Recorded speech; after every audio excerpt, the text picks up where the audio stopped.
sering ceritakan di berbagai tempat, seorang anak yang nggak pernah mau sholat. Saya ngasuh pesantren dulu di Jakarta. Seorang ibu datang, wajahnya sendu mengatakan, "Ustaz, anak saya nggak mau sholat." Sekolahnya apa, Bu? SMP. Ibu udah ingatkan berkali-kali. Sudah nggak usah diingatkan lagi. Malam ini ibu sholat aja di kamar anak ibu, masuk ke kamar anak ibu, sholat di sampingnya, nggak usah diminta bangun. Sholat di sampingnya, lalu mohon kepada Allah, "Ya Allah, Engkau titipkan dia dalam rahimku. Aku yang mengandung, aku yang melahirkan, aku yang merawat. Ringankan hisabku di akhirat kalau memang jauhnya dia dari Allah karena sebabku." Ibu minta sama Allah, nggak usah bangunkan, nggak usah ingatkan. Nanti 3 hari lagi, ibu kesini lagi, kita lihat apa yang terjadi.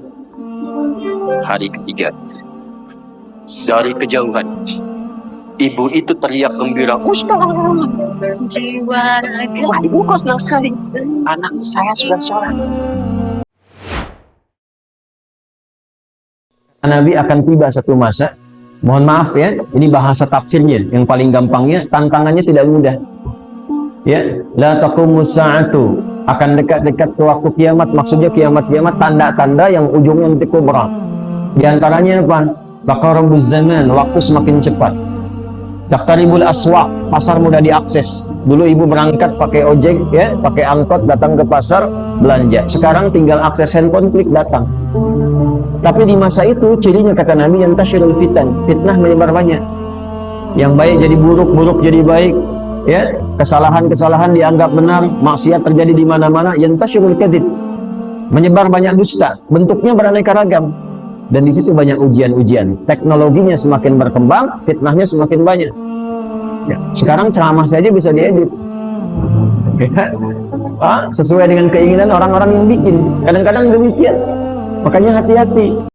Mau usia berapapun, mau 40, 50, 60, 70 tahun, Anda keluarkan zikir ini di pertengahan malam, mohon kepada Allah, maka digugurkan semua dosa-dosa yang pernah dilakukan di masa lalu yang buruk-buruk. Allah ganti hidup Anda dengan lebih baik dibandingkan dengan yang sebelumnya. Rabbana faghfir lana dzunubana wa kaffir 'anna sayyi'atina. Ya Allah, selama ini salah saya menjalani hidup.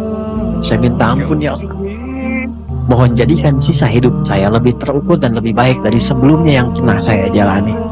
Kalau ada seorang perempuan gak pernah sholat sunnah, cuma sholat fardu saja, gak pernah puasa sunnah, puasanya Ramadan saja, dia menaati pada suaminya, menjaga kehormatan keluarganya, dia menempatkan tugas di rumah sebagai tugas utamanya, maka apa yang terjadi? Qila laha yaumal qiyamati, dikatakan kepada perempuan ini saat kembali kepada Allah di yaumul hisab, udkhulil jannata min haitsu syi'ti, cepat langsung masuk surga dari pintu mana saja yang kamu kehendaki. Gak ada hisab. Tidak boleh sedikit pun ada paham dalam Muhammadiyah yang mengatakan misal semua agama sama, menuju pada Tuhan yang sama, cuma caranya beda-beda. Itu nggak boleh itu. Itu nggak boleh. Awas. Itu bertentangan dengan lambang Muhammadiyah yang tadi dituliskan itu. Asyhadu an la ilaha illallah wa asyhadu anna Muhammadar Rasulullah. Saya tidak ingin mendengar lagi ada bagian di persyarikatan mengatakan semua agama sama, menuju pada Tuhan yang sama, cuma caranya beda-beda. Prinsip kita, lakum dinukum la ikraha. Jangan ganggu keyakinan orang lain, hormati keyakinan orang lain, toleransi dengan agama yang dianut orang lain, jangan pernah mengganggu, jangan pernah merusak. Tapi juga jangan campur adukan keyakinan dengan keyakinan yang dianut oleh saudara-saudari kita.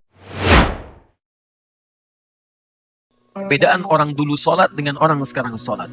Dulu, orang sholat karena mengenal Allah terlebih dahulu, memahami bagaimana cara menyembahnya, maka kenikmatan sholatnya Masya Allah ketika ditunaikan, khusyuk, sungguh tak terlukiskan.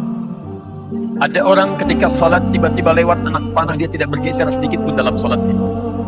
Ada orang yang kemudian dalam sholatnya terhunus pedang, dan dia Masya Allah masih meneruskan sholatnya. Sekarang mari kita bandingkan dengan itu. Maaf, ada sindiran yang halus dalam Al-Quran tapi tajam. Bahkan ada orang sholat tidak paham, tidak mengerti apa yang dibaca dan dilakukan dalam sholat. Bahkan kata Nabi di Abu Daud nomor hadis 666, ada orang sholat yang tidak sadar berapa rakaat sedang menunaikan sholatnya. Jangan-jangan lebih dari itu, kita pun tidak sadar bahwa ketika saat sholat ketika sedang menunaikan sholat, kita dipersaksikan oleh Allah Subhanahu wa Ta'ala.